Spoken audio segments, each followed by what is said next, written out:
السلام عليكم ورحمة الله وبركاته. إن شاء الله هنشرح النهاردة أول درس في كتاب الدين الصف الثاني الابتدائي. أول حاجة هو عايز يعرفنا، الدرس بيعرفنا إيه؟ إن ربنا العليم. يعني إيه ربنا العليم؟ دي اسم من أسماء الله الحسنى يا ولاد. يعني إيه العليم؟ يعني ربنا عارف عننا كل شيء في السر وفي العلم، وإحنا بنتكلم أو قبل ما نتكلم عارف كل حاجة. هو خلقنا فعارف كل حاجة عننا. تمام كده؟ يبقى ربنا عارف كل عليم، يعني عليم عارف كل حاجة عننا في السر وفي العلم. تمام كده؟ طيب، دي معنى العليم اللي الدرس الاول بيتكلم عنها. عليم يعني ايه؟ يعني عارف ان انت ممكن تقول قدام حد ده انا ده ظلمني، وانت ممكن تكون انت اللي ظالم. يعني ايه؟ عشان انتوا تفهموها. يعني ممكن مثلا ايه، زميلك يكذب في الفصل ويقول ايه، ويقول انا اخدت ده وهو ما اخدهوش، او انا ما اخدتش ده وهو اخده. ماشي؟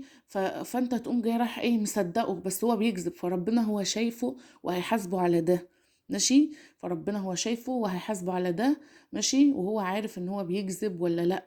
تمام؟ فهو دي معنى العليم، يعني ربنا عارف كل شيء، هو عارف وهيحاسب على ده.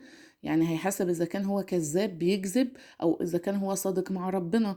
ماشي؟ عارف انت نيتك ايه، تفكيرك ايه. ممكن انت مثلا تقول حاجة وتكون مشاعرك واحساسك حاجة تانية، يعني انت حاسس بحاجة تانية، ويكون انت بتقول حاجة غير اللي انت حاسس بيها. فربنا عالم نيتك. ماشي؟ فهي لو كانت نيتك خير، ماشي، نيتك خير اللي محدش عارفها غيرك انت. فلو كانت نيتك خير اكيد هتتحاسب على الخير ده. ولو كانت نيتك شر، لان محدش دخل جواك، محدش عارف انت بتفكر في ايه.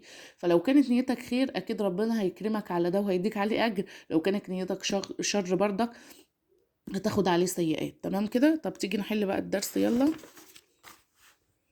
بيقول اكتب في الشكل التالي دعاء تدعو به دائما. اي دعاء انت بتدعو به، مثلا تقول اللهم استرنا فوق الارض وتحت الارض ويوم العرض عليك. بيقول هنا ضع الكلمة المناسبة تحت كل صورة. اول حاجة هنا يا ولاد، هنا بيقول افكارنا، يبقى هو هنا كاتب واحد بيفكر، اهي هتبقى هنا ايه؟ افكارنا. طيب هنا كاتب واحد بيبوس جده، ايد جده، يبقى دي ايه؟ افعالنا اهي. يبقى دي افعالنا.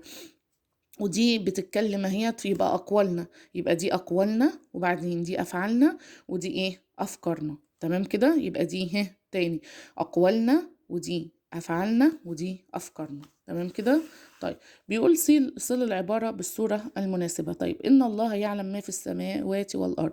يبقى دي هنا هي ولاد سما اهي، مرسم لي سما هنا وارض اهي. يبقى دي هنوصلها بالايه؟ السماوات والارض. طيب، الله يعلم افعالنا كلها الصغيرة والكبيرة. طبعا هو بيتصدق، فاكيد اهي ربنا عارف. اهي هتبقى دي باللي بيتصدق، دي افعالنا. هو بيعمل فعل خير، عمل خير اهو. طيب، بيقول هنا ايه؟ الله يعلم ما نفكر فيه قبل ان نتكلم اهو. واحد بيفكر قاعد سرحان، يبقى نوصلها بدي. يبقى الله يعلم ما في السماوات والارض هتتوصل بدي. والله يعلم افعالنا كلها الصغيرة والكبيرة هتبقى دي. ماشي؟ والله يعلم ما نفكر فيه قبل ان نتكلم هتبقى دي اللي بيفكر دي. ماشي؟ تمام كده؟ بيقول اكمل الجملة بكلمة مناسبة ما بين قوسين. الله ايه؟ الله العليم. يبقى كده الله العليم يعلم كل شيء. تمام يا ولاد؟ يبقى الله العليم يعلم كل شيء، ربنا عارف كل حاجة، احنا قلنا. ماشي؟ عندما اعرف ان الله العليم يراني افعل ايه؟ اكيد الخير. ماشي؟ طيب، علم الله لا حدود له يا ولاد. يبقى لا حدود له، يبقى هنا الله العليم. عندما اعرف ان الله العليم يراني افعل اكيد الخير. هنا علم الله لا حدود له. طيب، نشوف الصفحة اللي بعدها. بيقول هنا معنى اسم الله العليم أنه إيه؟ أكيد يعلم كل شيء كبير أو صغيرا. أكيد طبعا هي دي يرزق جميع المخلوقات. خلق السماوات والأرض والجبال. طبعا هو ربنا بيعمل كل ده، هو عمل لنا كل ده، بس اللي هو عليم معناها يعلم كل شيء كبيرا أو صغيرا. طيب، مما يدل على أن الله يعلم كل شيء قوله تعالى. يبقى إيه يا ولاد؟ والله غفور رحيم؟ لا، هو كله والله أحد. ماشي؟ هو ربنا فيه يعني الصفات دي كلها بتاعت ربنا، بس ايه؟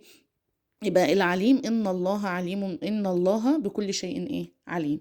يبقى تمام كده. يبقى إن الله بكل شيء إيه عليم. يبقى تاني معنى اسم الله العليم أن الله سبحانه وتعالى يعلم كل شيء كبيرا أو صغيرا، ومع ما يدل على أن الله يعلم كل شيء قوله تعالى يبقى إن الله بكل شيء عليم. طيب عندما نعلم أن الله العليم نشعر، عندما نعلم أن الله العليم نشعر بإيه؟ أن العمل غير مهم؟ لا طبعا. أن الله يراقبنا دائما؟ أننا يمكن أن نفعل ما نريد دون حساب؟ لا. يبقى هتبقى أن الله يراقبنا دائما. تمام. يبقى أن الله يراقبنا دائما عليم، يعني أن الله يراقبنا دائما. أن العمل غير مهم؟ لا طبعا. أن الله يراقبنا دائما. أننا يمكن أن نفعل ما نريد دون حساب؟ لا طبعا. يبقى هي أن الله يراقبنا دائما عليم، يعني عارف كل حاجة عننا، يبقى لازم نعمل الخير لأن ربنا بيراقبنا دائما. يبقى هتبقى رقم به يا ولاد. ماشي. طيب بيقول اسم الله العليم يعني أنه لا اسم الله العليم يعني أنه لا يخفى عليه أي سر. دي صح. اسم الله العليم يعني أنه لا يخفى عليه أي سر. ماشي. صح. طيب الله عز وجل يعلم ما نفعله علنا وليس ما نفكر فيه؟ لا طبعا غلط. ربنا عارف كل حاجة، عارف اللي احنا بنفكر فيه وعارف ان احنا بنفعله. علم الله عز وجل محيط بكل شيء ولا حدود له؟ طبعا ولا حدود له. ربنا عارف كل شيء، كل حاجة في الدنيا وربنا عارفها. تبقى صح يا ولاد. تمام. عندما نعلم أن الله عليم نبتعد عن الشر ونحرص على فعل الخير؟ طبعا أكيد لأن احنا نتحاسب على ده. يبقى تاني اسم الله العليم يعني أنه لا يخفى عليه أي سر؟ طبعا صح. يبقى دي الأولى صح يا ولاد.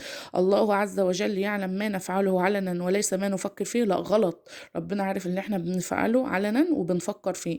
علم الله عز وجل محيط بكل شيء ولا حدود له؟ طبعا صح. ربنا عارف كل شيء ولا حدود لعلمه. عندما نعلم أن الله عليم نبتعد عن الشر ونحرص على الفعل الخير؟ طبعا صح. تمام كده. بيقول هنا تحدث مع أسرتك عن اسم الله العليم. بماذا نشعر عندما نعلم أن الله عز وجل العليم يعلم السر والعلن؟ ممكن نقول هنا تحدث مع أسرتك عن اسم الله تعالى العليم، إن احنا نعمل الخير لأن ربنا عالم بكل شيء. إن احنا نعمل الخير عشان نعمل الخير عشان هو ربنا، عشان ربنا يدينا حسنات وكل حاجة، وعشان احنا ناس كويسة وناس بتعمل الخير لأن احنا صفاتنا ناس طبعها كويس. يبقى لازم نعمل الخير، ونعمل الخير عشان ناخد حسنات عليه، ونعمل الخير عشان ربنا شايفنا، ونفكر في الحاجة الكويسة، نفكر في الحاجة السليمة أو الصحيحة، ما نكذبش ما نفتنش عشان ربنا عارف اللي بنفكر فيه قبل ما نعمله. فبرضك هيرزقك على تفكيرك ده. يعني لو انت بتفكر في حاجة كويسة، زي مثلا ايه ما الواحد بيفكر في حاجة كويسة ومثلا ما قدرش ان هو يعملها، فبرضك ربنا هيديله جزاء على الحاجة الكويسة اللي هو بيفكر فيها.